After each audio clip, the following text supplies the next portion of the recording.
Riyas K എമാറിലേക്ക് ഞാൻ ചില കാര്യങ്ങൾ ശ്രദ്ധയിൽപ്പെടുത്തുകയാണ്. റിയാസ് കെ എമാറിന്റെ കാതുകളിലേക്ക് ചില കാര്യങ്ങൾ ശ്രദ്ധയിൽപ്പെടുത്തുകയാണ്. ഇന്നത്തെ ഈ വോട്ടെടുപ്പ് ദിവസം വിശദമായിട്ടുള്ള നീണ്ടു നിൽക്കുന്ന ചർച്ചകൾക്ക് പ്രസക്തി ഇല്ല. കാരണം ഈ കഴിഞ്ഞ ദിവസങ്ങളിൽ ഉടനീളം നടന്ന വാദപ്രതിവാദങ്ങളാണ്. അതിൽ ഓരോരുത്തരും പറയുന്നതിനോട് തിരിച്ച് മറുവാദങ്ങളും ഉണ്ടാവും. അങ്ങനെ നീണ്ടു പോകാവുന്ന രീതിയിൽ അല്ല നമ്മൾക്ക് പോകേണ്ടത്. എന്തായാലും അവർ അവരുടെ അഭിപ്രായങ്ങൾ പറയുന്നു. വാസ്തവങ്ങളുണ്ട്. അതെല്ലാം ഒന്നൊന്നായി ഖണ്ഡിച്ച് മുന്നോട്ട് പോകുമ്പോഴേ അത് പ്രസക്തമാവുകയുള്ളൂ. ഇന്നത്തെ ഈ ദിവസം വോട്ടെടുപ്പ് ആ പോളിംഗ് കേന്ദ്രങ്ങളിലേക്ക് വരുന്ന ആളുകളോട് ഉള്ള വളരെ പെട്ടെന്നുള്ള ചോദ്യങ്ങളും ഉത്തരങ്ങളുമായിട്ട് നമ്മൾക്ക് മുന്നോട്ട് പോകേണ്ടതുണ്ട്. തിരുവനന്തപുരത്തേക്ക് പോകുന്നു, ഡി ബിനോയിലേക്ക് നമ്മൾ പോകുന്നു. അതിനു മുൻപ് ഡി ബിനോയ് ആത്മകഥയുടേതെന്ന രീതിയിൽ പുറത്തു വന്ന ഭാഗങ്ങളും കവർ പേജും ഒന്നും തൻ്റേതല്ല എന്നാണ് EP ജയരാജൻ ഇപ്പോൾ പറയുന്നത്. ആരോപണങ്ങൾക്ക് പിന്നിൽ രാഷ്ട്രീയമായ ഗൂഢാലോചനയുണ്ട് എന്ന് പറയുന്നു. ഈ പുസ്തകം പ്രസിദ്ധീകരിക്കാൻ ആരെയും താൻ ഏൽപ്പിച്ചിട്ടില്ല. DC ബുക്സുമായി ഇത് സംബന്ധിച്ച് ഒരു ചർച്ചയും നടന്നിട്ടില്ല എന്ന് EP ജയരാജൻ വ്യക്തമാക്കുന്നു. DC ബുക്സിനെതിരെ നിയമ നടപടി സ്വീകരിക്കുമെന്ന് EP ജയരാജൻ പറഞ്ഞിരിക്കുന്നു. അദ്ദേഹത്തിന്റെ വാക്കുകളിലേക്ക്.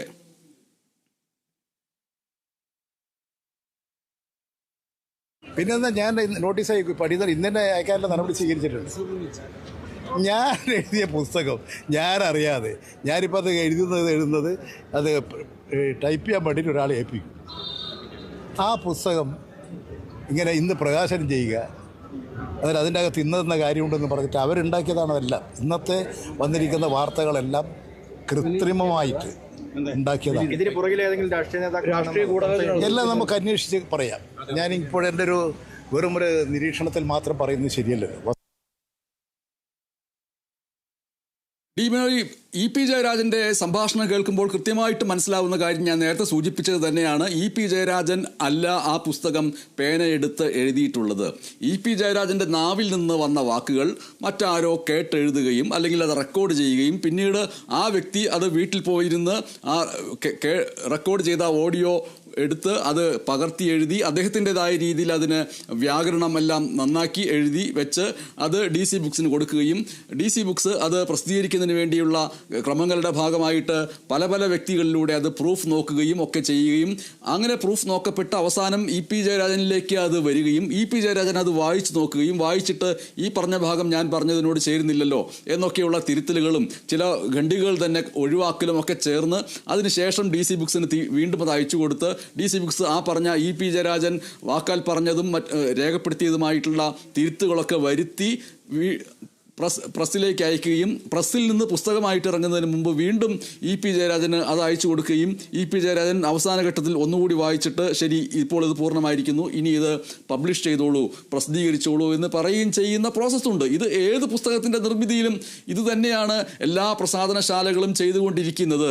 അങ്ങനെ പ്രസാധനം പൂർണ്ണമാകുന്നതിന് മുൻപേ ഉള്ള ഏത് കോപ്പിയും അപൂർണമാണ്. അത് ആ വ്യക്തിയുടെ ഉത്തരവാദിത്തമേ അല്ല എന്നുള്ളത് വളരെ കൃത്യമായിട്ടുള്ള വാസ്തവമാണ്. അതൊരു നോവലാവട്ടെ, ചെറുകഥയാവട്ടെ, ലേഖനമാവട്ടെ, അഭിമുഖമാവട്ടെ, എല്ലാ കാര്യത്തിലും പ്രൂഫ് നോക്കി എഴുത്തുകാരൻ ശരി ഇതാണ് പൂർണ്ണമായിട്ടുള്ള എൻ്റെ പുസ്തകം, ഇത് പബ്ലിഷ് ചെയ്തുകൊള്ളൂ എന്ന് പറയുന്നത് വരെയും അത് എഴുത്തുകാരൻ്റെ പുസ്തകമേ അല്ലാതായി തീരുന്നു എന്നുള്ളതാണ് വാസ്തവം.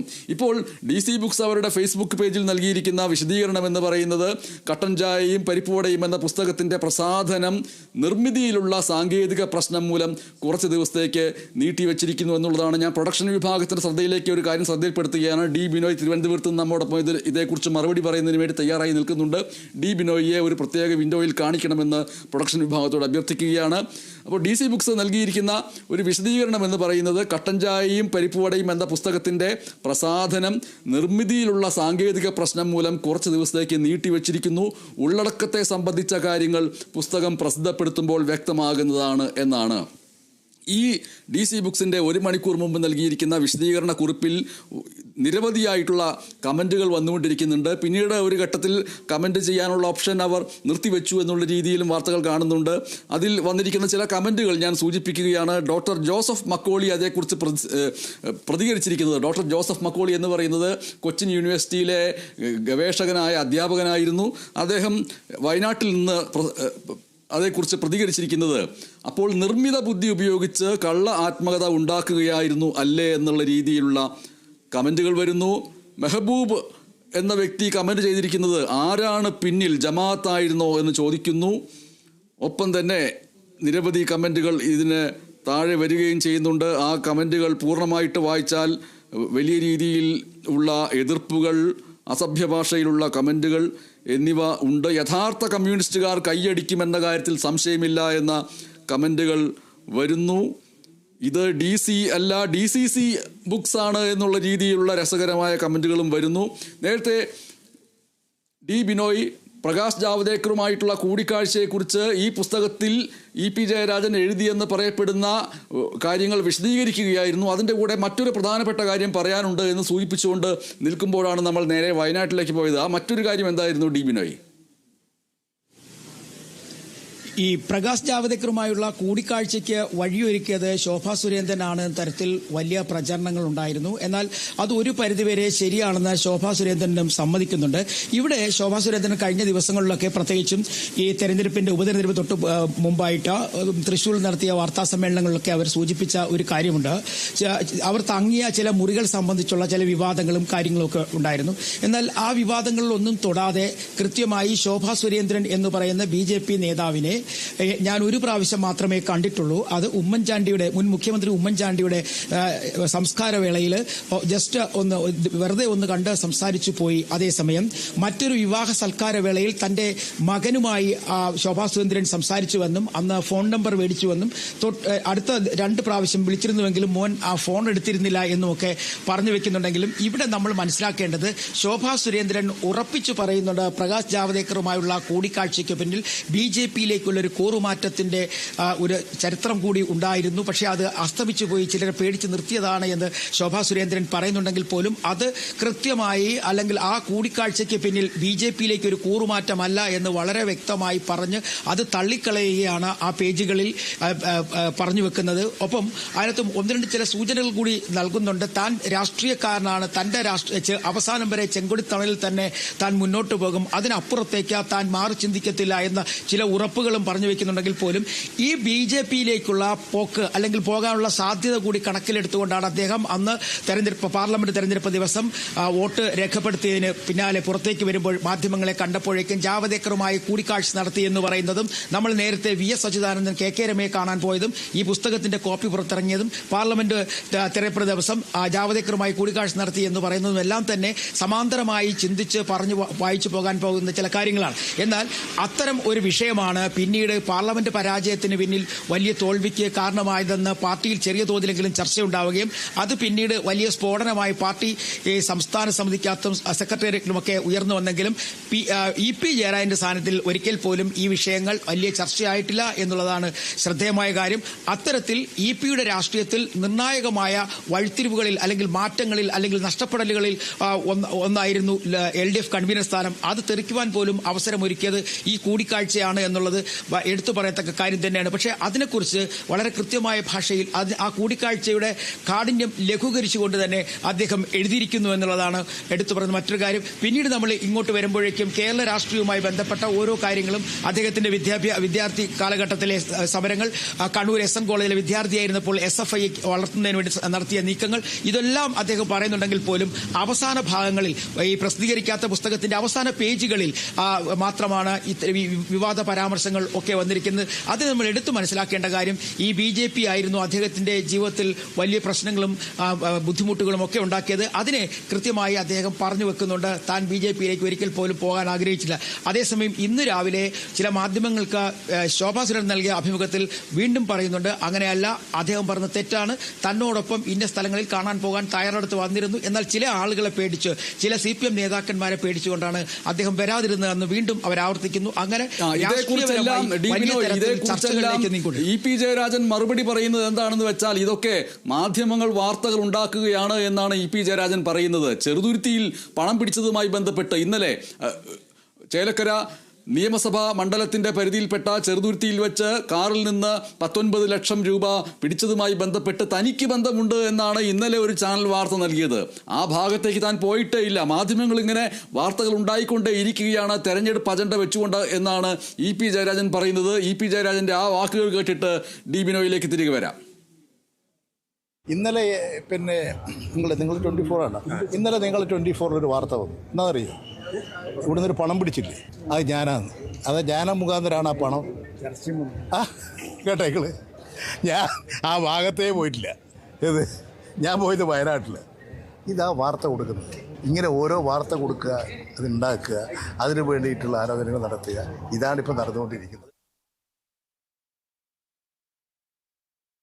ഡി ബിനോയ്, ഇപ്പോൾ ഈ ഇ.പി. ജയരാജൻ പറഞ്ഞ മാധ്യമങ്ങൾ കൃത്രിമമായി വാർത്തകൾ ഉണ്ടാക്കുന്നു, അവാസ്തവങ്ങൾ പ്രചരിപ്പിക്കുന്നു, അജണ്ടകൾ മുന്നോട്ട് വയ്ക്കുന്നു, രാഷ്ട്രീയ കക്ഷികളുടെ താല്പര്യത്തിനൊപ്പിച്ചു നിന്നുകൊണ്ട് വാർത്തകൾ ഉണ്ടാക്കിക്കൊണ്ടിരിക്കുന്നു എന്ന് ചിരിച്ചുകൊണ്ടാണ് അദ്ദേഹം പറയുന്നത് എങ്കിൽ പോലും ഇന്നലെ ഒരു ടെലിവിഷൻ ചാനൽ ഇന്നലെ ഏകദേശം 11 മണിയോടുകൂടിയോ 12 മണിയോടുകൂടിയോ പുറത്തുവിട്ട വാർത്ത എന്നുള്ളതിനെ ഞാൻ ഉദ്ധരണിക്കകത്താണ് ഉപയോഗിക്കുന്നത് എന്ന് പറയുന്നത് വയനാടിലെ CPI ജില്ലാ സെക്രട്ടറി ES ബൈജു ഇപ്പോഴത്തെ LDF സർക്കാരിനെതിരെ അതിരൂക്ഷമായിട്ടുള്ള വിമർശനം നടത്തിയിരിക്കുന്നു. ഈ സർക്കാരിൻ്റെ പ്രവർത്തനം ശരിയല്ല, ഇങ്ങനെയല്ല മുന്നോട്ട് പോകേണ്ടത്, മുന്നണി സംവിധാനം ശരിയല്ല എന്നിങ്ങനെ വയനാട്ടിലെ CPI ജില്ലാ സെക്രട്ടറി അതിരൂക്ഷമായിട്ടുള്ള വിമർശനം നടത്തിയിരിക്കുന്നു എന്നുള്ളത് വലിയ വാർത്ത എന്നുള്ളതിലേക്ക് ഒരു ടെലിവിഷൻ ചാനൽ നൽകുകയുണ്ടായി. ഉച്ച കഴിഞ്ഞപ്പോൾ അതേ ടെലിവിഷൻ ചാനൽ വന്ന ഒരു ചെറിയ ബ്രേക്കിംഗ് ന്യൂസ് എന്ന് പറയുന്നത് അത്രയധികം ശ്രദ്ധയിൽപ്പെടാത്ത ഒന്ന്, ബൈജുവിൻ്റെ വിശദീകരണം ഇത് 1 വർഷം മുമ്പുള്ള വീഡിയോ ആണ് എന്ന്. അപ്പോൾ വലിയ വാർത്തയായിട്ട് അത് ആദ്യം വരികയും അത് തെറ്റാണ്, അത് 1 വർഷം മുമ്പുള്ളതാണ് എന്നുള്ളത് ചെറിയൊരു ബ്രേക്കിംഗ് ആയി പോവുകയും ചെയ്യുന്നു. ഇതൊക്കെ ഒരു ഭാഗത്ത് സജീവമാണ്. ഇതുകൂടി ചേർത്ത് വെച്ചിട്ട് വേണം ഇ.പി. ജയരാജൻ്റേത് എന്ന് പറയപ്പെടുന്ന ഈ പറയുന്ന പുസ്തകത്തിലെ വരികൾ ഇന്നത്തെ ഈ തെരഞ്ഞെടുപ്പ് ദിവസം വന്നതിനെക്കുറിച്ച് ചർച്ച ചെയ്യാൻ. ഇതിൽ എങ്ങനെ ഇത് ഒരു ഗൂഢലക്ഷ്യത്തോടുകൂടി ഈ തെരഞ്ഞെടുപ്പ് ദിവസം തന്നെ വന്നു എന്നുള്ളതിനെക്കുറിച്ച് അന്വേഷിക്കുമ്പോൾ 2-3 തരത്തിൽ ആ അന്വേഷണം പോകേണ്ടി വരും. സാധാരണഗതിയിൽ ഒരു പുസ്തകം പ്രസിദ്ധീകരിക്കാൻ വേണ്ടി ഒരു പ്രസാധനശാലയിൽ കൊടുത്തു കഴിഞ്ഞാൽ ആ പുസ്തകം കിട്ടിക്കഴിഞ്ഞ് അത് പ്രസിദ്ധീകരിക്കുന്നതിന് മുമ്പായിട്ട് എഴുത്തുകാരനുമായിട്ടൊരു ഉടമ്പടി ഉണ്ടാക്കും. ഇതിൻ്റെ കോപ്പിറൈറ്റ് അടുത്ത 5 വർഷത്തേക്ക് ഞങ്ങൾക്കായിരിക്കും. ഇതിൻ്റെ കോപ്പിറൈറ്റ് 5 വർഷത്തേക്ക് എന്ന് പറയുമ്പോൾ അത് മലയാളത്തിൽ പുസ്തക രൂപത്തിൽ പ്രസിദ്ധീകരിക്കുന്നതിൻ്റെ മാത്രമല്ല, അതിന് ശബ്ദം കൊടുത്ത് ഓഡിയോ രൂപത്തിലുള്ള പുസ്തകമാക്കുന്നതിൻ്റെ റൈറ്റ് ഞങ്ങൾക്കായിരിക്കും. ഇതിനെ ഇംഗ്ലീഷിലേക്ക് ഭാവിയിൽ പരിഭാഷപ്പെടുത്തുന്നുണ്ടെങ്കിൽ അതിൻ്റെ കോപ്പിറൈറ്റ് ഞങ്ങൾക്കായിരിക്കും.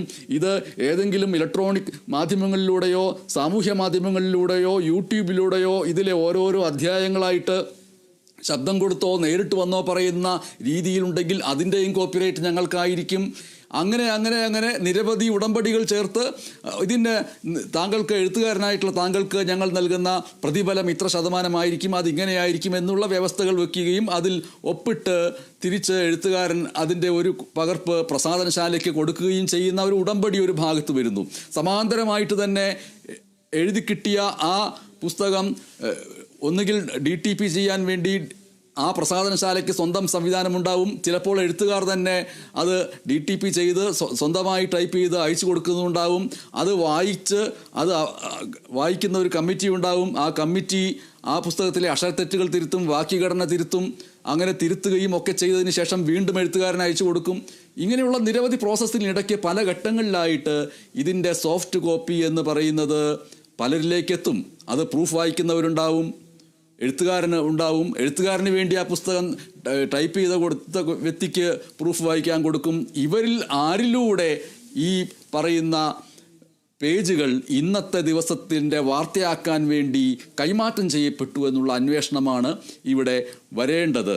ഡി ബിനോയ്, ഈ അന്വേഷണം ഒരു ഭാഗത്ത് നടക്കേണ്ടതുണ്ട്. പക്ഷേ ആ അന്വേഷണത്തിന് ഇന്നത്തെ ദിവസം കഴിഞ്ഞാൽ പ്രസക്തിയില്ല. ഈ അന്വേഷണം, ഈ പറയുന്ന പുസ്തകത്തിലെ വാക്കുകൾ, ഇതിലെ ആരോപണങ്ങൾ, സരിനെതിരായിട്ടുള്ള ആരോപണങ്ങൾ, ജാവ്ദേക്കറുമായിട്ട് കൂടിക്കാഴ്ച നടത്തിയതിനെക്കുറിച്ചുള്ള കാര്യങ്ങൾ, പാർട്ടിയിൽ നിന്ന് LDF കൺവീനർ സ്ഥാനത്ത് നിന്ന് താൻ പുറത്താക്കപ്പെട്ടതിനെക്കുറിച്ചുള്ള പരിഭവങ്ങളൊക്കെ ഇന്നത്തെ ഈ ദിവസം വൈകിട്ട് 6 മണി വരെ വായുവിൽ നിലനിൽക്കുക എന്നത് മാത്രമാണ് ഇത് പുറത്തു വിട്ടവരെ സംബന്ധിച്ചിട്ടുള്ള ഉദ്ദേശ ലക്ഷ്യം എന്ന് പറയുന്നത്. ഇത് കഴിഞ്ഞാൽ ആറിത്തണുക്കും. ഇത് കഴിഞ്ഞാൽ ഈ പുസ്തകം വായിക്കാൻ പോലും ആളുണ്ടാവുമോ എന്നുള്ളത് സംശയമാണ്. കാരണം ഈ പറഞ്ഞതൊന്നും താൻ എഴുതിയതല്ല, യഥാർത്ഥാത്മകത ഇനി വരാനിരിക്കുന്നതേ ഉള്ളൂ എന്ന് പറയുമ്പോൾ അതിൽ നിന്ന് അതിൻ്റെ തീവ്രത ഒഴിവാക്കപ്പെട്ട ഒരു പുസ്തകം വായിക്കപ്പെടുമോ എന്നുള്ള സംശയം കൂടി വരികയും ചെയ്യും. ഡി ബിനോയ്, തീർച്ചയായും അങ്ങനെ തന്നെ നമുക്ക് പറയാൻ കഴിയും. കാരണം അദ്ദേഹം പല സ്ഥലങ്ങളിൽ ആ പുസ്തകത്തിൽ പലപ്പോഴായി മാധ്യമങ്ങളെയും ശത്രുപക്ഷത്ത് നിൽക്കുന്ന രാഷ്ട്രീയ പാർട്ടികളെയും എന്നൊക്കെ അദ്ദേഹം പറയുന്നുണ്ടെങ്കിൽ പോലും അത് കൃത്യമായും അദ്ദേഹം ഈ ഒരു ഭംഗിയാക്കി തന്നെ മാധ്യമങ്ങളോടുള്ള വൈരാഗ്യം അല്ലെങ്കിൽ വിദ്വേഷം മാധ്യമങ്ങൾ വാർത്ത വളച്ചൊടിക്കുന്നു എന്നൊക്കെ പറഞ്ഞു വെക്കുമ്പോഴും ഇന്ന് രാവിലെ ദൃശ്യമാധ്യമങ്ങളിലെല്ലാം തന്നെ ഒട്ടുമിക്ക ദൃശ്യമാധ്യമങ്ങളിലും ഒരേ സമയമാണ് ഈ പേജുകൾ, ഈ കട്ടൻ ചായയും പരിപ്പുവടയും എന്ന് പറയുന്ന പുസ്തകത്തിന്റെ പേജുകൾ ഒരേ സമയം പുറത്തു വന്നു എന്നുള്ളതാണ് ഏറ്റവും ശ്രദ്ധേയമായ കാര്യം. ഇത് എങ്ങനെ പുറത്തു വന്നു, അല്ലെങ്കിൽ ആരാണ് പുറത്തുവിട്ടത്, ഇത് പുറത്തുവിടാൻ ഇടയായ സാഹചര്യം എന്തുകൊണ്ടാണ് ഈ ദിവസം തന്നെ ഇത് പുറത്തുവിട്ടത്? ഇത്തരം കാര്യങ്ങളൊക്കെ ഒരു പക്ഷേ ഇനിയും രാഷ്ട്രീയ തലത്തിൽ വലിയ ചർച്ചയ്ക്കുള്ള വഴിവെക്കും, അത് ഉറപ്പാണ്. പക്ഷേ ഇതിൽ നമ്മൾ മനസ്സിലാക്കേണ്ടത് അദ്ദേഹം പൂർത്തിയാക്കാത്ത പുസ്തകം ഇതല്ല തന്റെ പുസ്തകം, ഇത് താൻ എഴുതി വെച്ച ഭാഗങ്ങൾ എങ്ങനെ പുറത്തുപോയി എന്നുള്ളതിനെ കുറിച്ച് DC-യോട് ചോദിക്കും. ഇത് ഇങ്ങനെ പറയുമ്പോഴൊക്കെ തന്നെ നടപടികളിലേക്ക് പോകുമെന്നൊക്കെ പറയുമ്പോഴും ഇപ്പോഴും ചോദ്യചിഹ്നമായി നിൽക്കുന്നത് ഈ പുസ്തകം പുറത്തു വന്ന വഴി ഏതിലൂടെ, അല്ലെങ്കിൽ ഈ പേജുകൾ പുറത്തു വന്ന വഴി ഏതിലൂടെ എന്നുള്ളതാണ്. അത് കണ്ടെത്തുകയാണ് ഇതിലെ പ്രധാന കാര്യം. എന്നാൽ നമ്മൾ മനസ്സിലാക്കേണ്ട ഒരു കാര്യം, EP ഒളിഞ്ഞും തെളിഞ്ഞും ഒക്കെ പാർട്ടിക്കെതിരെ പറയുമായിരുന്നു എങ്കിൽ പോലും വ്യക്തമായ ഭാഷയിൽ പലപ്പോഴും പ്രതികരിച്ചത് അദ്ദേഹത്തെ LDF കൺവീനർ സ്ഥാനത്ത് നിന്നും മാറ്റാൻ തീരുമാനം കൈക്കൊണ്ട സമയത്ത് മാത്രമായിരുന്നു.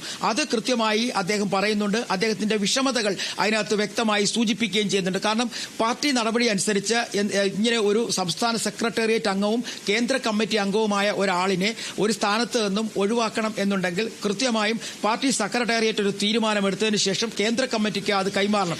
അത്തരത്തിൽ ഒരു നയപരമായ തീരുമാനങ്ങളും എടുക്കാതെ ഒരു സുപ്രഭാതത്തിൽ താൻ പങ്കെടുക്കാത്ത സെക്രട്ടേറിയറ്റ് യോഗത്തിൽ തന്നെ ഒഴിവാക്കിക്കൊണ്ടുള്ള LDF കൺവീനർ സ്ഥാനത്തു നിന്നും തന്നെ ഒഴിവാക്കിക്കൊണ്ടുള്ള ഒരു തീരുമാനം വരുന്നു. അതാണ് അദ്ദേഹം കൃത്യമായി അപലപിച്ചിരിക്കുന്നത്. അപ്പോൾ ഇത്തരം കാര്യങ്ങളൊക്കെ, അല്ലെങ്കിൽ ഈ സരിൻ ഉൾപ്പെടെയുള്ളവരെ സ്ഥാനാർത്ഥിയാക്കപ്പെട്ടത് ഉൾപ്പെടെയുള്ള കാര്യങ്ങൾ, പ്രകാശ് ജാവദേക്കറുമായി കൂടിക്കാഴ്ച നടത്തിയ കാര്യങ്ങൾ, ഇവയൊക്കെ ഇന്നേ ദിവസം പുറത്തുവിട്ടത്, പ്രത്യേകിച്ചും തെരഞ്ഞെടുപ്പിന്റെ പോളിംഗ് തുടങ്ങിയ അതേ നിമിഷം 7 മണി കഴിയുന്ന തൊട്ടു പിന്നാലെ ഈ പേജുകൾ പുറത്തു വന്നത് തന്നെ വളരെയധികം സംശയം ജനിപ്പിക്കുന്നതാണ്. വലിയ തരത്തിലുള്ള ചർച്ചകൾക്ക് വഴിവെക്കും എന്നുള്ളതും ഉറപ്പാണ്. MS അതെ, അതിന്റെ പിറകിലൊരു നാടകമുണ്ടോ എന്നുള്ളത് പോലും വളരെ സംശയാസ്പദമായിട്ട് വരുന്നു. തൊട്ട് മുമ്പ് ഞാൻ പറഞ്ഞ കാര്യങ്ങളെ ഞാനൊന്ന് മറിച്ചിടുകയാണ്. അതായത് ഈ പുസ്തകം ഇറങ്ങി വായനക്കാരുടെ കയ്യിലെത്തുന്നത് വരെയും അത് എഴുത്തുകാരൻ്റെ പുസ്തകമല്ല, പല ഘട്ടങ്ങളിലൂടെ തിരുത്തൽ പ്രക്രിയ നടന്നുകൊണ്ടിരിക്കും എന്നൊക്കെ പറയുന്നുണ്ടെങ്കിൽ തന്നെയും അക്ഷരത്തെറ്റുകൾ, വ്യാകരണ പിശകുകൾ എന്നിവയെല്ലാം തിരുത്തപ്പെടുന്ന പ്രോസസ്സാണ് ബാക്കിയുള്ളത്. ഇതിൽ പറയുന്നത് ചില ആശയങ്ങളാണ്, ചില സംഭവങ്ങളാണ്, ജീവിതത്തിൽ നടന്ന കാര്യങ്ങളാണ്. അതുകൊണ്ട് ഇന്നല്ലായിരുന്നു എങ്കിൽ ഈ പുസ്തകം ഇത്രത്തോളം വിവാദമാകില്ലായിരുന്നു. ഇന്നത്തെ ദിവസം അതിൻ്റെ പേജുകൾ ലീക്കായില്ലായിരുന്നുവെങ്കിൽ ഒരുപക്ഷെ അടുത്ത ആഴ്ചയാണ് പുസ്തകം, അല്ലെങ്കിൽ പാലക്കാട് ഉപതെരഞ്ഞെടുപ്പും കൂടി കഴിഞ്ഞിട്ടാണ് പുസ്തകം ഇറങ്ങുന്നതെങ്കിൽ ഈ പറയുന്ന വിവാദങ്ങളൊന്നും ഉണ്ടാകുമായിരുന്നില്ല. എന്ന് മാത്രമല്ല, EP ജയരാജന് അതിനെക്കുറിച്ച് വിശദീകരിക്കേണ്ടി വരികയും ഉണ്ടാകുമായിരുന്നില്ല. അപ്പോൾ സംശയം വീണ്ടും പ്രബലമാവുകയാണ്. ഇന്നത്തെ ദിവസം അത് ഇറങ്ങപ്പെട്ടതോടുകൂടി EP ജയരാജൻ പ്രതിരോധം സൃഷ്ടിക്കാൻ വേണ്ടി ശ്രമിക്കുകയാണോ, അതോ വാസ്തവത്തിൽ അദ്ദേഹത്തെ കൊടുക്കുന്നതിന് വേണ്ടി കൊടുത്തതാണോ? പക്ഷേ അങ്ങനെയാണെങ്കിൽ പോലും EP ജയരാജൻ ഇതേ വിഷയവുമായി ബന്ധപ്പെട്ട് ഈ സംഭവങ്ങൾ നടന്ന സമയങ്ങളിൽ പറഞ്ഞ അതേ കാര്യങ്ങളുടെ ആവർത്തനമല്ലേ ഇവിടെ ഉള്ളത് എന്നുള്ള ചോദ്യവും പ്രസക്തമല്ലേ ഡി ബിനോയ്? തീർച്ചയായും അതാണ് ഇതിന്റെ പ്രസക്തി. കാരണം ഈ പുസ്തകം 182 പേജ്, ശരിയാണ്, 182 പേജ് വരുന്ന ഒരു പുസ്തകമാണ് അദ്ദേഹം പ്രസിദ്ധീകരിക്കാൻ ഉദ്ദേശിക്കുന്നതെന്നും അതിലെ ആശയങ്ങൾക്ക് സംബന്ധിച്ചുള്ള പൂർത്തീകരണം ആയിട്ടില്ല എന്നുമൊക്കെ അദ്ദേഹം പറയുമ്പോഴും ഇന്നേ ദിവസം ഈ വിവാദ വിഷയങ്ങൾ അടങ്ങുന്ന പേജുകൾ വരെ, അതായത് നമ്മൾ ശ്രദ്ധിക്കേണ്ടതാണ്, ഇടത് സ്ഥാനാർത്ഥിയായി ഇടതു പാളയത്തിലേക്ക് തലേ ദിവസം വരെ കോൺഗ്രസിൽ പ്രവർത്തിച്ച ഒരാൾ എത്തുന്നതും അയാളെ കോൺഗ്രസിന്റെ പാളയത്തിൽ നിന്നും കാലുമാറി വന്ന ഒരാളെ ഇടതുമുന്നണിയുടെ സ്വതന്ത്രനായി മത്സരിപ്പിക്കുമ്പോഴും ഉണ്ടാകുന്ന പ്രതിസന്ധികൾ, പ്രശ്നങ്ങൾ, അതാണ് അദ്ദേഹം ഒരു വയ്യാവേലി എന്നുള്ള വാക്ക് തന്നെ പ്രയോഗിച്ചുകൊണ്ടും EMSനെ കോട്ട് ചെയ്തുകൊണ്ടുമൊക്കെ അദ്ദേഹം വ്യക്തമായി പറയുന്നു. അപ്പോൾ അതിന്റെ അർത്ഥം ഈ ദിവസം ഈ വിഷയങ്ങൾ പുറത്തേക്ക് വരുമ്പോൾ അത് ചർച്ച ചെയ്യപ്പെടും. അതിന്റെ പ്രതിഫലനങ്ങൾ ചെറിയ തോതിലെങ്കിലും ഈ ചേലക്കരയിലും വയനാട്ടിലുമൊക്കെ ഉണ്ടാകും എന്നുള്ളൊരു പ്രതീക്ഷ പുറത്തുവിട്ടവർക്കുണ്ടാകും എന്ന് നമുക്ക് സംശയിക്കാതിരിക്കാൻ കഴിയില്ല. ഒരു പക്ഷേ എന്തിനാണ് ഈ ദിവസം ഈ രാവിലെ ഈ പ്രഭാതത്തിൽ ഇത്തരത്തിൽ കുറെ വലിയ തരത്തിൽ വിവാദങ്ങൾക്ക് സാഹചര്യം ഒരുക്കും തരത്തിലേക്ക് പുറത്തുവിട്ടത് എന്നുള്ളത് വലിയ തരത്തിലൊരു ചർച്ചയാവും. ഒരുപക്ഷെ പാർട്ടി കേന്ദ്രങ്ങളിൽ തന്നെ അത് വലിയ ചർച്ചയായി മാറും, ഉറപ്പാണ്. ഇനി വരും ദിവസങ്ങളിലൊക്കെ അത് പാർട്ടി സംസ്ഥാന സമിതിയിലും സംസ്ഥാന സെക്രട്ടേറിയറ്റിലുമൊക്കെ ചർച്ചയിലേക്ക് പോകും എന്നുള്ള ഉറപ്പാണ്. കാരണം പാലക്കാടിന്റെ തെരഞ്ഞെടുപ്പിന് ഇനി ദിവസങ്ങളുണ്ട്, ഏകദേശം ഒരാഴ്ചയോളം നീണ്ടു നിൽക്കുന്ന ദിവസങ്ങളുണ്ട്. ആ വേളയിൽ ഈ വിഷയങ്ങൾ ഉയർത്തിപ്പിടിച്ചുകൊണ്ട് പ്രതിപക്ഷം BJPയും ഒക്കെ കൃത്യമായി രംഗത്തെത്തും എന്നുള്ളത്. പാലക്കാട് ഉപതെരഞ്ഞെടുപ്പിന്റെ ദിവസം വരെയും ഇതിലെ ഈ വിഷയങ്ങൾ എന്ന് പറയേണ്ടതില്ല, മറിച്ച് അതിൽ ഒരു വിഷയം, അത് സരിനുമായി ബന്ധപ്പെട്ട അവസരവാദ രാഷ്ട്രീയത്തിന്റെ ആളാണ് സരിൻ. അങ്ങനെയുള്ള ഒരാളെയാണ് ഇവിടെ വയ്യാവേലിയെ പോലെ നിർത്തിയിരിക്കുന്നത്. വെറുതെ എന്തിന് നിങ്ങൾ ഈ വയ്യാവേലിയെ നിങ്ങളുടെ തലയിലെടുത്ത് വെക്കുന്നു? വോട്ട് ചെയ്ത് ഈ വയ്യാവേലിയെ നിങ്ങളുടെ തലയുടെ മുകളിൽ വെക്കുന്നു എന്തിനാണ്? EP ജയരാജൻ തന്നെ പറഞ്ഞിരിക്കുന്നുവല്ലോ എന്ന് ആവർത്തിച്ച് പാലക്കാട് നിയമസഭാ ഉപതെരഞ്ഞെടുപ്പിന്റെ വോട്ടെടുപ്പ് കഴിയുന്നത് വരെയും ഈ ചോദ്യം ഉയർത്താൻ സാധ്യതയുണ്ട് എന്നുള്ളതാണ്. അപ്പോൾ വിഷയങ്ങൾ എന്ന് ഡി ബിനോയ് പറഞ്ഞതിനെ ഒരൊറ്റ വിഷയത്തിലേക്ക് കൊണ്ടുവന്നാൽ പോലും അത് വോട്ടർമാരെ സ്വാധീനിക്കുന്ന ഒന്നായിട്ട് മാറും. ഇനി അറിയാനുള്ളത് ലോക്സഭാ തെരഞ്ഞെടുപ്പിന്റെ വോട്ടെടുപ്പിന്റെ ദിവസം EP ജയരാജൻ സമാനമായിട്ടുള്ള കാര്യം പറഞ്ഞപ്പോൾ അന്ന് കുറെ നേരം മിണ്ടാതിരുന്ന മുഖ്യമന്ത്രി പിണറായി വിജയൻ പിന്നീട് അതോട് പ്രതികരിക്കുകയുണ്ടായി. അന്ന് മുഖ്യമന്ത്രി പറഞ്ഞ ആ വാക്കുകൾ ഞാൻ ഓർക്കുന്നില്ല, ഒരു പഴഞ്ചൊല്ല് ഉപയോഗിച്ചുകൊണ്ടാണ് എന്തിനെയോ ചാരിയാൽ എന്തോ മണക്കുമെന്നുള്ള രീതിയിലാണ്. അത് ഒരുപക്ഷെ ഡി ബിനോയ്ക്ക് ഇടപെട്ടുകൊണ്ട് അത് പറയാൻ കഴിയുമെന്ന് ഞാൻ പ്രതീക്ഷിക്കുന്നു. അല്ല, അത് അദ്ദേഹവും ഇത് തന്നെയാണ് വോട്ട് എടുപ്പിന് പോളിംഗ്, അതായത് വോട്ട് രേഖപ്പെടുത്തിയതിനു ശേഷം പുറത്തേക്ക് വന്നപ്പോഴാണ് ഈ ഇദ്ദേഹത്തിന്റെ വാക്കുകളെ പിന്തള്ളിക്കൊണ്ട് പറഞ്ഞത്. ഞാനും ആ പഴഞ്ചൊല്ലി ഞാനും വിട്ടുപോകുന്നു, ഓർത്തെടുക്കാൻ കഴിയുമെന്ന് പ്രതീക്ഷയുണ്ട്. അപ്പോൾ അതെ, അതിലൊരു പ്രധാനപ്പെട്ട കാര്യം എന്ന് പറയുന്നത് ഹിന്ദു ദിനപത്രത്തിന് മുഖ്യമന്ത്രി പിണറായി വിജയൻ കൊടുക്കാത്ത അഭിമുഖം പോലെയാണ് DC-ക്ക് EP കൊടുക്കാത്ത കട്ടൻ ചായയും പരിപ്പുവടയും എന്നുള്ള ഒരു താരതമ്യം ഇപ്പോൾ വരുന്നുണ്ട്.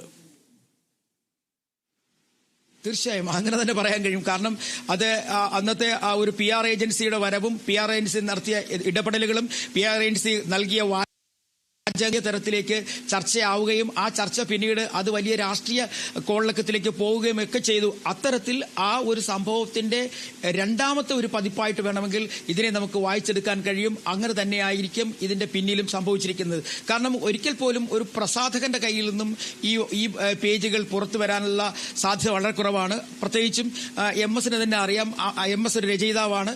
പലപ്പോഴും എഴുതി കൊടുക്കുന്നതിന്റെ അവസാന ഘട്ടങ്ങളിലൊക്കെ തിരുത്തിയും മാറ്റിയും ഒക്കെ എഴുതി കൊണ്ടുവന്നതിന് ശേഷം അവസാന ഘട്ടത്തിൽ ഒരുപക്ഷെ MS-ന്റെ അടുത്ത സുഹൃത്തിന് പോലും അതൊന്ന് കാണുവാൻ പ്രസാധകൻ പുറത്തു കൊടുക്കാറില്ല. പക്ഷേ ഇത് പ്രസാധകന്റെ കയ്യിൽ നിന്നാണോ ചോർന്നത്, അല്ലെങ്കിൽ മറ്റാരെങ്കിലും ഒരുപക്ഷെ ഇത് തിരുത്തി എഴുതുവാനോ അല്ലെങ്കിൽ കേട്ടെഴുതാനോ കൊടുത്ത ആളുടെ കയ്യിൽ നിന്നാണോ ചോർന്നത് എന്നൊന്നും നമുക്ക് വിശദമായി പറയാൻ കഴിയില്ല. എങ്കിൽ പോലും ആ പേജുകൾ പുറത്തു വന്ന സമയം, ആ പേജുകൾ പുറത്തു വന്ന അവസരം അത് പാർട്ടിക്ക് വല്ലാതെ ദോഷം ചെയ്യുമെന്നുള്ള കാര്യത്തിൽ മറ്റൊരു ചിന്ത വേണ്ട, ഇത് മറ്റൊരു സംശയം വേണ്ട. ഇത് പാർട്ടിക്ക് ദോഷം ചെയ്യുക തന്നെ ചെയ്യും. അത് പാലക്കാടിന്റെ ചില പ്രതിഫലനങ്ങൾ പാലക്കാട് ഉപതെരഞ്ഞെടുപ്പ് കാണും എന്നുള്ളത് ഉറപ്പാണ്. ഇനി വരുന്ന ദിവസങ്ങളിൽ ഈ വാക്കുകൾ സരിനെതിരെ നേരത്തെ MS പറഞ്ഞതുപോലെ കൃത്യമായി എടുത്തു പ്രയോഗിച്ച് വയ്യാവേലി എന്ന് തന്നെ എടുത്തു പ്രയോഗിച്ചുകൊണ്ട് BJP-യും കോൺഗ്രസും രംഗത്തെത്തുമെന്നുള്ളത് ഉറപ്പാണ്. MS അതിൽ പാലക്കാട് നിയമസഭാ ഉപതെരഞ്ഞെടുപ്പ് ഇന്നായിരുന്നുവെങ്കിൽ വലിയ പ്രശ്നം ഉണ്ടാകുമായിരുന്നില്ല. കാരണം ഇത് രാവിലെ 7 മണിക്ക് തന്നെ വോട്ട് ചെയ്യാൻ ഇറങ്ങുന്ന വോട്ടർമാർ വൈകിട്ട് 6 ആകുമ്പോഴേക്കും കഴിയും. അവർക്ക് ഇത്തരത്തിലുള്ള വാർത്തകളിലൂടെ പിറകെ പോകാൻ കഴിയുമോ എന്നതൊക്കെ അറിയില്ല. പക്ഷേ പാലക്കാട് ഉപതെരഞ്ഞെടുപ്പ് ഇനി 10 ദിവസം കൂടി കഴിഞ്ഞ് 23-ാം തീയതി 7 ദിവസം കൂടി കഴിഞ്ഞ് നടക്കാനിരിക്കെ, 23-നാണ് വോട്ടെണ്ണൽ, അതിന് മുൻപ് നടക്കാനിരിക്കെ അത്രയും ദിവസങ്ങൾ ബാക്കിയുണ്ട്. അതുകൊണ്ട് ആ പറഞ്ഞ ദിവസങ്ങളിലൂടെ ഇത് വോട്ടർമാരിലേക്ക് എത്തിക്കാൻ കഴിയും എന്നുള്ളതാണ് അതിൽ ഏറ്റവും പ്രധാനപ്പെട്ട കാര്യം. അതിൽ EP ജയരാജൻ സ്വയം വിശേഷിപ്പിക്കുന്നത് മാങ്ങയുള്ള മാവിൽ മാത്രമേ കല്ലേറുണ്ടാവുകയുള്ളൂ. അപ്പോൾ തൻ്റെ ഉള്ളിൽ ഇപ്പോഴും ഇടതുപക്ഷത്തിൻ്റെതായ ഒരു ഉയർന്ന വ്യക്തിത്വം എന്നുള്ള നിലയ്ക്ക് താൻ ഒരു കഴിവുറ്റ വ്യക്തിയാണ്, മാങ്ങയുള്ള മാവാണ് താൻ, അതുകൊണ്ടാണ് തനിക്ക് നേരെ കല്ലേറ് വരുന്നത് എന്ന് പാർട്ടിയിൽ തനിക്കുണ്ടാകേണ്ട സ്ഥാനത്തെക്കുറിച്ച് കൂടി EP ജയരാജൻ ഇന്ന് പരോക്ഷമായിട്ട് സൂചിപ്പിക്കുകയും ചെയ്യുന്നുണ്ട്. എന്തായാലും കട്ടൻ ചായയും പരിപ്പുവടയും എന്ന പുസ്തകത്തിൻ്റെ EP ജയരാജൻ്റെ ഇറങ്ങാനിരിക്കുന്ന പുസ്തകത്തെ ആ ശീർഷകത്തെക്കുറിച്ച് പറയുമ്പോൾ EP ജയരാജൻ തന്നെ പറയുന്നുണ്ട്, പുസ്തകത്തിൻ്റെ തലക്കെട്ട് എന്താവണമെന്ന് പോലും താൻ ആലോചിച്ചിട്ടില്ല. പിന്നെ ആര് ഈ ടൈറ്റിൽ ഇട്ടു? എന്തായാലും കട്ടൻ ചായയും പരിപ്പുവടയും എന്ന് കവർ തയ്യാറാക്കപ്പെട്ടിരിക്കുന്നു. ആ തയ്യാറാക്കപ്പെട്ട ആ മുഖചിത്രമുള്ള പുസ്തകത്തിൻ്റെ പ്രസാധനം നീട്ടിവെച്ചതായിട്ടാണ് പ്രസാധകരായിട്ടുള്ള DC ബുക്സ് അറിയിച്ചിരിക്കുന്നത്. പ്രസാധനം ചില സാങ്കേതിക പ്രശ്നങ്ങൾ മൂലം കുറച്ച് ദിവസത്തേക്ക് നീട്ടി വെച്ചിരിക്കുന്നു എന്നാണ് DC ബുക്സ് വിശദീകരിച്ചിരിക്കുന്നത്. ഉള്ളടക്കത്തെ സംബന്ധിച്ച കാര്യങ്ങൾ പുസ്തകം പ്രസിദ്ധപ്പെടുത്തുമ്പോൾ വ്യക്തമാകുന്നതാണ് എന്നാണ് DC ബുക്സ് വ്യക്തമാക്കിയിരിക്കുന്നത്. EP ജയരാജൻ്റെ ആത്മകഥ പ്രസിദ്ധീകരിക്കുമെന്ന് DC ബുക്സ് നേരത്തെ തന്നെ വ്യക്തമാക്കിയിരുന്ന കാര്യം ഓർക്കുക. വിവാദങ്ങൾക്ക് പിന്നാലെയാണ് പ്രസാധനം നീട്ടിയെന്ന് അറിയിച്ചിരിക്കുന്നത്. ഡി ബിനോയ് ഈ പുസ്തകം ഇറങ്ങാൻ പോകുന്നു എന്ന് സൂചിപ്പിച്ചുകൊണ്ട് നേരത്തെ തന്നെ അതിൻ്റെ കവർ മാധ്യമങ്ങളിലൂടെ, സാമൂഹ്യ മാധ്യമങ്ങളിലൂടെ പുറത്തു വന്നിരുന്നു. അന്ന് എന്തുകൊണ്ട് ഇത് എൻ്റെ പുസ്തകത്തിൻ്റെ ശീർഷകമല്ല എന്ന് ഇ പി ജയരാജൻ പറഞ്ഞില്ല, തിരുത്തിയില്ല? ഇന്ന് രാവിലെ അല്ലല്ലോ ഈ സംഭവം ഉണ്ടായത്. അതിനു മുൻപ് നേരത്തെ തന്നെ ഈ പുസ്തകത്തിൻ്റെ മുഖചിത്രം മാധ്യമങ്ങളിൽ വരികയുണ്ടായി. ഇതല്ല എൻ്റെ പുസ്തകത്തിൻ്റെ ശീർഷകം എന്ന് അന്നേ ഇ പി ജയരാജന് തിരുത്താമായിരുന്നല്ലോ എന്നുള്ള ചോദ്യം വരുന്നില്ലേ? MS, ഒരു കാര്യം കൂടി ഞാൻ പറയാം. അന്ന് അദ്ദേഹത്തെ LDF കൺവീനർ സ്ഥാനത്ത് നിന്നും ഒഴിവാക്കപ്പെട്ട സാഹചര്യത്തിൽ പലപ്പോഴായി മാധ്യമങ്ങൾ അദ്ദേഹത്തിന്റെ എന്നുള്ള അഭിപ്രായത്തിനായി വളഞ്ഞപ്പോഴൊക്കെ അദ്ദേഹം പറഞ്ഞൊരു കാര്യമുണ്ട്. എനിക്ക് പറയാനുള്ളതെല്ലാം ഞാൻ എഴുതും, അത് എഴുത്തിലൂടെ പുറത്തു വരും എന്ന് അദ്ദേഹം പറഞ്ഞിരുന്നു. ആ പുറത്തുവിടലാണോ ഇന്നുണ്ടായത് എന്നുള്ളതാണ് നമ്മൾ സംശയിക്കേണ്ടത്. എന്തായാലും ഒരു കാര്യം ഉറപ്പാണ്, നേരത്തെ തന്നെ കട്ടൻ ചായയും പരിപ്പോടയും എന്ന പേരിൽ ഒരു പുസ്തകം പുറത്തു വരുന്നുണ്ട് എന്നുള്ള കാര്യം പലപ്പോഴായി അദ്ദേഹത്തിന്റെ അടുത്ത സുഹൃത്തുക്കൾ തന്നെ പുറത്തുവിട്ടിരുന്നു. മാത്രവുമല്ല, അതുമായി ബന്ധപ്പെട്ട വിവാദങ്ങൾക്ക് സാധ്യതയുണ്ട് എന്നും പറഞ്ഞിരുന്നു. അതിൽ വ്യക്തമായി അദ്ദേഹം അന്ന് തന്നെ സൂചിപ്പിച്ചിരുന്നു, ഈ സമീപകാലത്തെ രാഷ്ട്രീയ പ്രശ്നങ്ങളും ചിന്തകളും അതുപോലെ തന്നെ പാർട്ടിക്കകത്തുണ്ടായ പ്രശ്നങ്ങളും ഒക്കെ ഒരുപക്ഷെ സൂചനകളായി ഉണ്ടാകും എന്ന് അദ്ദേഹം വ്യക്തമാക്കിയിരുന്നു. അത്തരത്തിൽ തന്നെയാണ് ആ പുസ്തകത്തിന്റെ. ഇതിനിടയ്ക്ക് ഒരു കാര്യം കൂടി നമ്മൾ മനസ്സിലാക്കേണ്ടതുണ്ട്. ഇപ്പോഴത്തെ മുഖ്യമന്ത്രിയായ പിണറായി വിജയനെ നന്നായി അദ്ദേഹം സ്നേഹിക്കുന്നു എന്ന് തന്നെ ആ പുസ്തകത്തിലൂടെ വായിക്കുമ്പോൾ നമുക്ക് മനസ്സിലാക്കുന്നു. അല്ലെങ്കിൽ അദ്ദേഹത്തെ വളരെയധികം പിന്തുണച്ചുകൊണ്ട് തന്നെ അതിനകത്ത് എഴുതുന്നുണ്ട്. കാരണം തന്നെയും പിണറായിക്കുമെതിരെയുള്ള ശത്രുക്കൾ വളരെയധികമുണ്ട്, അവർ എപ്പോഴും ഞങ്ങൾക്ക് നേരെ തിരിയാറുണ്ട്, ഏറ്റവും കൂടുതൽ വേട്ടയാടൽ നേരിടുന്ന ഒരു മനുഷ്യനാണ് പിണറായി വിജയൻ എന്നൊക്കെ അദ്ദേഹം മന്ത്രിസഭയെക്കുറിച്ച് പറയുന്നതിന് തൊട്ട് മുമ്പും രാഷ്ട്രീയപരമായി പറയുന്ന കാര്യത്തിലൊക്കെ പറയുന്നുണ്ട്. അതിന് തൊട്ട് പിന്നാലെയാണ് നവകേരള സദസ്സും മുഖ്യമന്ത്രിയുടെ രണ്ടാം മന്ത്രിസഭയും, അതായത് ഇടതുമുന്നണിയുടെ രണ്ടാം മന്ത്രിസഭയും ഒക്കെ ചർച്ചയാവുന്നു. നവകേരള സദസ്സിനെയും കൃത്യമായി അദ്ദേഹം വിമർശനത്തോടുകൂടി തന്നെ കാണുന്നു എന്നുള്ളതാണ് ശ്രദ്ധേയമായ കാര്യം. കാരണം കേന്ദ്ര സർക്കാരിന്റെ ഫണ്ടുകൾ, അതായത് ധനപരമായി സംസ്ഥാന സർക്കാരിനെ വല്ലാതെ ഞെരുക്കുമ്പോഴും കേന്ദ്ര സർക്കാർ ഒരു സഹായവും ചെയ്യാത്ത ഒരു അവസരത്തിലാണ് 140 മണ്ഡലങ്ങളിലും കേന്ദ്ര സർക്കാർ സംസ്ഥാനത്തോട് കാണിക്കുന്ന അവഗണനയ്ക്കെതിരെ ഒരു യാത്ര നടത്തുവാൻ മുഖ്യമന്ത്രി തീരുമാനിച്ചതെന്നും അതിന്റെ അടിസ്ഥാനത്തിൽ നിന്നാണ് കാസർഗോഡ് നിന്ന് യാത്ര തുടങ്ങിയതെന്നും. പക്ഷേ അതുമായി ബന്ധപ്പെട്ട് എന്താണോ പറഞ്ഞു ഫലിപ്പിക്കാൻ ഉദ്ദേശിച്ചത് അതിനു പകരം മറ്റൊരു തരത്തിൽ ദോഷകരമായ രീതിയിൽ നവകേരള സദസ്സുകൾ മാറപ്പെട്ടു എന്ന് അദ്ദേഹം വ്യക്തമാക്കുന്നു. എന്ന് പറഞ്ഞാൽ പരോക്ഷമായി അതിനെക്കുറിച്ച് അദ്ദേഹം വിമർശിക്കുന്നു എന്നുള്ളത് തന്നെയാണ് നമ്മൾ മനസ്സിലാക്കാൻ കഴിയുന്നത്. അതിന്റെ അർത്ഥം സമീപകാലത്ത് ഉണ്ടായിട്ടുള്ള രാഷ്ട്രീയപരമായി പാർട്ടിക്ക് നേരിടേണ്ടി വന്ന വെല്ലുവിളികൾ, പ്രശ്നങ്ങൾ, പ്രതിസന്ധികൾ ഇവയെല്ലാം തന്നെ കൃത്യമായി അദ്ദേഹം പറഞ്ഞു വെക്കുന്നു.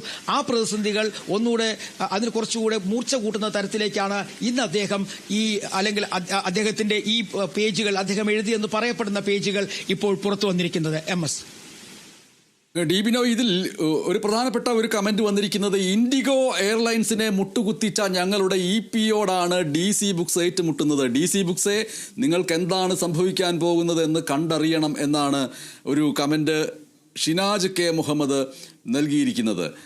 ഇതിൽ ഒരു പ്രധാനപ്പെട്ട കാര്യം എന്ന് പറയുന്നത്, ഡി ബിനോയ്ക്കും അറിയാം, ഈ വാർത്ത കണ്ടുകൊണ്ടിരിക്കുന്ന പ്രേക്ഷകരിൽ ചിലർക്കെങ്കിലും അറിയുന്നതിന് വേണ്ടി കൂടിയുമാണ്, മാധ്യമപ്രവർത്തകർക്ക് പൊതുവേ അറിയാവുന്ന കാര്യമാണ്, നമ്മൾ ഒരു വ്യക്തിയെ അഭിമുഖമെടുക്കാൻ വേണ്ടി ചെന്ന് കഴിഞ്ഞാൽ, അത് വളരെ പ്രധാനപ്പെട്ട ഒരു വ്യക്തിയാണെങ്കിൽ, അതൊരു അഭിമുഖം മാത്രമല്ല എന്ന് വിചാരിക്കുക, ഒരു വലിയ ആത്മകഥാ പുസ്തകമായിട്ട് ജീവചരിത്രമായിട്ടൊക്കെ എഴുതാൻ വേണ്ടിക്കൊണ്ട് ചെന്ന് കഴിഞ്ഞാൽ തന്നെ നമ്മൾ ചോദിക്കുന്ന ചോദ്യങ്ങളുടെ ഒരു ഘട്ടം കഴിഞ്ഞു കഴിയുമ്പോൾ ഇതൊരു അഭിമുഖമാണെന്നും അത് ക്യാമറ മുന്നിൽ വെച്ചിട്ടുണ്ടെന്നും അല്ലെങ്കിൽ മൈക്ക് കുത്തിയിട്ടുണ്ടെന്നും എന്നുള്ള കാര്യങ്ങൾ മറക്കുകയും മുമ്പിലിരിക്കുന്ന വ്യക്തി തന്നെ അത്രത്തോളം സ്നേഹിക്കുകയും സൗഹാർദ്ദത്തിലുള്ള വ്യക്തിയുമാണെന്നും തോന്നുകയും ചെയ്യുന്ന ഒരു മാനസികാവസ്ഥ എത്തിക്കഴിഞ്ഞാൽ ഉള്ളിലുള്ള എല്ലാ കാര്യങ്ങളും ഹൃദയം തുറന്ന് അവർ പറയും. ഇത് പറഞ്ഞു കഴിഞ്ഞ് മൈക്ക് ഓഫ് ചെയ്ത് കഴിയുമ്പോഴാണ് അവർക്ക് മനസ്സിലാവുന്നത് ക്യാമറയുണ്ടായിരുന്നു, മൈക്കുണ്ടായിരുന്നു. അതുകൊണ്ട് അവർ പറയും, ഞാൻ ഈ പറഞ്ഞ കാര്യങ്ങളെല്ലാം പ്രസിദ്ധീകരിക്കുന്നതിന് മുമ്പ് എനിക്ക് വായിക്കാൻ തന്നിട്ട് വേണം പ്രസിദ്ധീകരിക്കാൻ എന്നൊരു വാക്ക് പറയും. അല്ലെങ്കിൽ ചില കാര്യങ്ങൾ ഇപ്പോൾ ഞാൻ പറയുന്നത് ഓഫ് ദ റെക്കോർഡാണ്, അത് രേഖയിൽ വരരുത്. ഇനി അങ്ങനെ പറഞ്ഞാൽ വിട്ടുപോയാൽ തന്നെയും അത് കഴിഞ്ഞു കഴിയുമ്പോൾ പറയും പല കാര്യങ്ങളും ഓഫ് ദ റെക്കോർഡ് ആവേണ്ടതുണ്ട്, അതുകൊണ്ട് എനിക്ക് ഈ ഇൻ്റർവ്യൂ അതൊരു ദൃശ്യരൂപത്തിലുള്ളതാണെങ്കിൽ എന്നെ കാണിച്ചതിന് ശേഷമേ അത് കൊടുക്കാൻ പാടുള്ളൂ. അത് മാധ്യമ പ്രവർത്തനത്തിലെ ഒരു വലിയ നീതിയാണ്, ഒരു എത്തിക്സാണ്. വരേണ്ടതാണ്. അത് മാധ്യമപ്രവർത്തനത്തിൽ മാത്രമല്ല, ഒരാളുടെ ആത്മകഥ തയ്യാറാക്കുമ്പോൾ ആ ആത്മകഥ പറഞ്ഞു കൊടുക്കുമ്പോൾ ഒക്കെ വരേണ്ടതുമാണ്. അതുകൊണ്ട് ഇ പി ജയരാജനല്ല, പി കെ കുഞ്ഞാലിക്കുട്ടിയല്ല, വി ഡി സതീശനല്ല, ആരായാലും ഒരു അടച്ചിട്ട മുറിയിൽ ഒറ്റയ്ക്ക് ഒരാളുമായിട്ട് ഹൃദയം തുറന്ന് അങ്ങോട്ട് പറയാൻ പറഞ്ഞാൽ ആ പറയുന്ന കാര്യങ്ങളൊക്കെ എത്രത്തോളം വലിയ വിവാദങ്ങളുടെ പെരുമഴയാവും എന്നുള്ളതിൽ യാതൊരു സംശയവുമില്ല. അതിന് സമാനവുമായിരിക്കാം ഇത്. അതിനുശേഷം എൻ്റേതായ തിരുത്തലുകൾ എനിക്ക് വരുത്തേണ്ടതുണ്ട്. അതിനുശേഷം ഈ പുസ്തകം ഇറങ്ങുമ്പോൾ അതാണ് യഥാർത്ഥ പുസ്തകം വരാനിരിക്കുന്നത്. ഇപ്പോൾ അതിന് മുൻപുള്ള ഒന്നിനെ പുറത്തേക്ക് എടുത്തിട്ടിരിക്കുന്നു. ആരെടുത്തിട്ടു? എന്തായിരുന്നു ഉദ്ദേശലക്ഷ്യം? ഉദ്ദേശലക്ഷ്യം ഒന്നേ ഉള്ളൂ, അത് ഇന്നത്തെ ഈ പോളിംഗ് ദിനത്തിൽ വോട്ടർമാരുടെ മനസ്സിനെ സ്വാധീനിക്കുക, അടുത്തത് പാലക്കാട് ഉപതെരഞ്ഞെടുപ്പിൽ സരിനെ ഒരരിക്കാക്കുക എന്നുള്ള ലക്ഷ്യം. അത് ആരുടേതാണ്? അത് ഇ പി ജയരാജൻ്റെ തന്നെ ലക്ഷ്യമാണ്. കഴിഞ്ഞ തവണ അങ്ങനെയല്ലേ ചെയ്തത്? എന്നിട്ട് നാടകം കളിക്കുകയല്ലേ ചെയ്തത്? ഇപ്പോഴും അതേപോലൊരു നാടകാഭിനയമല്ലേ എന്ന് ചോദിക്കാൻ ചിലരെ പ്രേരിപ്പിച്ചേക്കാം. ഇ പി ജയരാജൻ നിഷ്കളങ്കനാണ്. ഇ പി ജയരാജനെ ആരോ ഉപയോഗിക്കുകയാണ്, മറ്റാരോ ഇതിൻ്റെ അകത്ത് നിന്ന് കളിക്കുന്നുണ്ട്, ആ കളി കളിച്ചത് ആരാണ്, അത് കണ്ടുപിടിക്കേണ്ടതുണ്ട് എന്നൊക്കെ ഇവിടെ നിന്ന് നമ്മൾക്ക് പറയാമെന്നല്ലാതെ ഇത്തരത്തിലുള്ള ഒരു പോളിംഗ് ദിനത്തിൽ ഈ ഒരു സംഭവം വന്നിരിക്കുന്നത് പാർട്ടിയെ സംബന്ധിച്ചിട്ട് വലിയ പ്രതിരോധത്തിലാക്കും, പ്രവർത്തകരെ സംബന്ധിച്ചിട്ട് ആശങ്കയിലാഴ്ത്തും, എതിരാളികളെ സംബന്ധിച്ചിട്ട് ആനന്ദത്തിലാഴ്ത്തുകയും ചെയ്യും. ഈ വാർത്തയിൽ നിന്ന് നമ്മൾക്ക് മറ്റു വാർത്തകളിലേക്ക് പോകേണ്ടതുണ്ട്. ഇതിനോട് കൂട്ടിച്ചേർത്തുകൊണ്ട് ഡി ബിനോയ്ക്ക് എന്തെങ്കിലും പറയാനുണ്ടെങ്കിൽ പറയാം. തീർച്ചയായും ഇതൊരു വലിയ രാഷ്ട്രീയ ചർച്ചയാണ്. ഞാൻ നേരത്തെ സൂചിപ്പിച്ചതുപോലെ തന്നെ കേരളത്തെ സംബന്ധിച്ചിടത്തോളം കേരളത്തിൽ എന്നൊക്കെ ഉപതെരഞ്ഞെടുപ്പ് വന്നിട്ടുണ്ടോ ആ ദിവസങ്ങളിലൊക്കെ ചർച്ചയാവുന്ന തരത്തിൽ ചില വിഷയങ്ങൾ വന്നിട്ടുണ്ട്. ഞാൻ നേരത്തെ സൂചിപ്പിച്ചതുപോലെ തന്നെ ശെൽവരാജ് പ്രത്യേകിച്ചും CPM പാളയത്തിൽ നിന്നും കോൺഗ്രസിൽ എത്തപ്പെടുകയും പിന്നീട് അവിടെ ഒരു നെയ്യാറ്റിൻകര ഉപതെരഞ്ഞെടുപ്പ് വരുന്ന സമയത്ത് VS നടത്തിയ നീക്കം, അതുപോലെ തന്നെ EP തെരഞ്ഞെടുപ്പിന് പാർലമെന്റ് തെരഞ്ഞെടുപ്പിന് വോട്ട് ചെയ്തതിനു ശേഷം പുറത്തു വന്നതിന് ശേഷം ജാവദേക്കറുമായുള്ള കൂടിക്കാഴ്ച, ഇന്ന് ഇത് വന്നിരിക്കുന്ന ഈ പ്രശ്നങ്ങൾ, ഇവയൊക്കെ തന്നെ കേരളം പോലുള്ള സംസ്ഥാനത്ത് മാത്രം വരുന്ന അല്ലെങ്കിൽ വലിയ തരത്തിൽ ചർച്ചയാവുന്ന ചില വിഷയങ്ങളാണ്. പ്രത്യേകിച്ചും അത് തെരഞ്ഞെടുപ്പ് ദിനത്തിൽ ഇങ്ങനെയുള്ള സംഭവങ്ങൾ പുറത്തു വരുമ്പോൾ അതിന്റെ പ്രതിഫലനം പോളിംഗിൽ ഉണ്ടാവുന്ന പതിവും ഉണ്ട്. അത് തന്നെയാണ് നമുക്ക് ഇനി വരും ദിവസങ്ങളിൽ കാണാൻ പോകുന്നതും ഒപ്പം പാലക്കാട് നിന്ന് നമ്മൾ കേൾക്കാൻ പോകുന്ന പ്രത്യേകിച്ച് തെരഞ്ഞെടുപ്പ് വിജയവും. MS ഡി ബിനോയ് കുറച്ച് നേരം കഴിഞ്ഞ് തിരികെ എത്തുമ്പോൾ ഈ വാർത്തയുമായി ബന്ധപ്പെട്ട അനുബന്ധ വിവരങ്ങൾ ശേഖരിക്കുക. ഒപ്പം ഡി ബിനോയ്ക്ക് ഈ വാർത്തയുടെ അനുബന്ധ വിശകലന സാധ്യതകൾ എന്തൊക്കെയാണ് എന്ന് രാഷ്ട്രീയ നിരീക്ഷകരുമായി സംസാരിച്ചിട്ട് കൂടുതൽ ധാരണയുമായിട്ട് വരിക. കാരണം ഇന്നത്തെ ദിവസം പോളിംഗ് കഴിയുന്നതുവരെയും ഇത് ഇങ്ങനെ വായുവിൽ നിൽക്കുന്ന ഒരു പ്രധാനപ്പെട്ട വാർത്തയാണ്, അതിലൊരു സംശയവുമില്ല. അല്പസമയം കഴിഞ്ഞ് ഡി ബിനോയ് തിരുവനന്തപുരത്ത് നിന്ന് നമ്മോട് വീണ്ടും ചേരും. ഇപ്പോൾ നമ്മൾ ഈ വാർത്തയുടെ അനുബന്ധ കാര്യങ്ങളിലേക്ക് പോകേണ്ടതുണ്ട്. ഒപ്പം തന്നെ